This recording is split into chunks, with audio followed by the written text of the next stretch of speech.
who's taught me through this. These are, I want you to look at the document, you can find it online. These are the National Sexuality Education Standards. They were published in September of 2012, right when Common Core was being implemented. This is a federal program. The fact that it's national means that, right? The fact that they're standards, educational standards, means how are they going, what's the only way they're going to be able to assess them? Tests. When do they start teaching your kids sex? Look at what's the subtitle tell you? Okay, do you teach your 5-year-olds about sex? Do you teach your kindergartners about homosexuality? Because they're doing it now. They are doing it. These are the national sexuality standards. Kindergarten. Tell me what the subtitle means. When they call it core content, what do you think that means? What core? Common. Well, now see, that's where they'll yell at me. I don't see the word common there. Okay, open this document to the 6th page and you'll see this. When the sexuality standards were being put together, they consulted with other things. Look at the last thing on that list. Common Core, English, and Math. Explain to me why a sexuality curriculum, explain to me why, it is consulting English and Math. And why is it consulting only Common Core English and Common Core Math? In September of 2012, there only was Common Core English and Common Core Math. Why aren't they consulting non-Common Core Science? Why those two, if this has nothing to do with Common Core?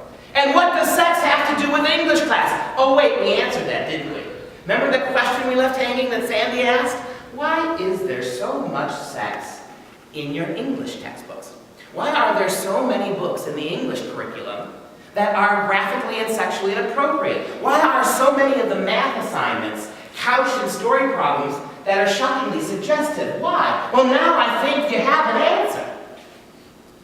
Do you understand that the National Sexuality Standards were never meant to be rolled out like a separate curriculum? State of Texas, well, we'll take the English and the math, but we're not going to take the sex standards. Because you know what? If they rolled out these sexuality standards like they rolled out the other subjects, nobody would take them.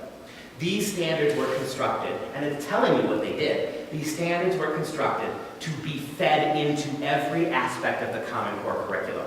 What the plan here is to make, because you know, we don't put 5-year-olds in a biology class. We don't have biology for 5-year-olds teaching sex. We don't put 6-year-olds into sex education classes. The only way we're going to get your kids to meet these standards is if we add to every single subject Common Core teaches, we add sexuality component. The threat of something to come down the road to prevent us from educating our kids the best possible way we can now. If the only reason we're on board with this garbage is because 10 years from now when my 5th grader is getting ready for college, she might not get into the college of her choice because the SAT is Common Core, that is a bad, conceding to that kind of pressure. Now granted, will most moms and dads do it? I don't know. But again, I'm encouraged by the fact that this issue has more of them motivated than I've ever seen any other issue.